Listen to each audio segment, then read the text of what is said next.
Today's scripture reading comes from the book of Luke, chapter 8, verses 22 to 25. Now on one of those days he entered into a boat himself and his disciples, and he said to them, "Let's go over to the other side of the lake." So they launched out. But as they sailed, he fell asleep. A wind came down on the lake, and they were taking on dangerous amounts of water. Then came to him, and they woke him, saying, Master, we are dying."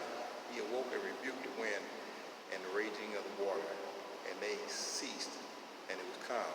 And he said to them, "Where is your faith?" Being afraid, they marveled, saying to one another, "Who is this then that commands even the wind and the water to obey him?" And Jesus said, "Peace, be still." Now, today's message is called "The Storm is Passing Over." We are in a time when there's so many things happening in our great nation that everyone in America will begin to pray. Because before it's all said and done, we will all know how good God is. This is a time when Jesus is making preparation for his crucifixion, because he knew that was coming, because he had prepared himself in the wilderness for 40 days and 40 nights as he fasted. He had trained his disciples to prepare to do what he had done and more, because he knew that he had to lead. In other words, the calm before the storm. If only they had known what was coming, they may have been altogether different. Just like us today, if we knew what was coming, we would make many apologies. We would have things we'd have to do. We'd have people we had to take care of and fix and apologize to. How many people today will we have to do better and treat better? How many people, how many gifts will we have to give? How many things of forgiveness will we have to ask? You know, it's always calmest before the storm. It's always calmest before things begin to happen. But you know, that's what God said, you should be prepared for when these things come. Many times we had thought of someone else, but first, you know, there'd be times when we put somebody else in front of ourselves instead of thinking about ourselves all the time. You know, I tell you to stay home and pray and ask God, say, "Lord, keep me under your rim of protection. Please continue to bless my family. Please continue to be with us as we go through these times. Let us be like the children of Israel, who put the blood stain on the door when the angel of death came and the angel passed them over." Ask God to pass you over these days as the plague of the land continues to grow. Our lives come to wake us and clear us up. You know, these things happen to us to wake us up and let us know that God is real. Because when it rains, it pours. And we seek the shelter, and we seek the only place that we can get shelter, and that's from God above. God is in the blessing business. We all have storms in our life. Sometimes we create our own storms. Sometimes we create our own tests. But you know, these storms come to test us, to try us, and to make us better as we go through, to make us pray sometimes. Sometimes the only thing that makes us pray is when we have a few storms in our lives.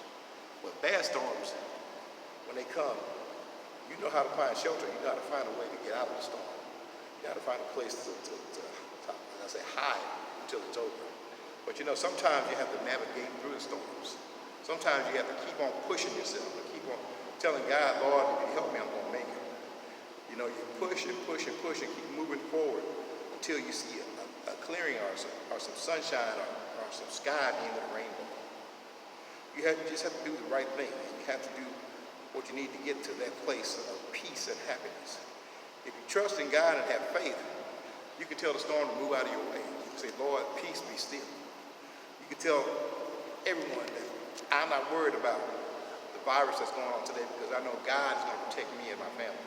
I'm not worried about the things that are happening today, because I know I have God in my life. If I just stand still and let God take care of the situation, everything will be fine. But you know, I must do what must be done. I must have faith in God that he will do all things that he promised.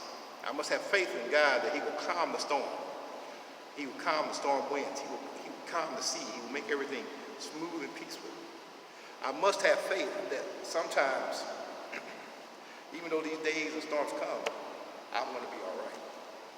You know, I thank the Lord for one more Sunday, one more opportunity to tell the story of Jesus. You know, this is the time when Jesus had come back and was preparing. He knows that Easter Sunday he's going to be crucified for all the good things that he did in his life. And how many times have we been crucified for all the good things we've done in our lives? Sometimes you don't have to do anything bad to get crucified. Sometimes just being a good person, people will try to put you down.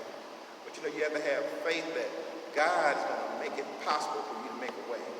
You have to have faith that God is going to clear the road for you to go from point A to point B. God is here to help us lead and guide us. God said we should be able to do the same things that he did and greater. You know, God is that Lord and angel protection that I need in my life. Once you realize how good God is, once you realize how great God is, you won't worry about simple things in your life, things that go wrong. You won't worry about those things that try to hold you back. You won't worry about those things that you can't control. You won't worry about the things that you have no say over. You know, because God's will must be done. And see, I guarantee you that before this is all said and done, everybody in this great country of ours is going to learn how to pray. Everybody's going to learn how to say a prayer before this is done, because when we start losing family and friends, we start praying. I hate to say that that's the only way sometimes we pray, but you know, God will get our attention one way or the other.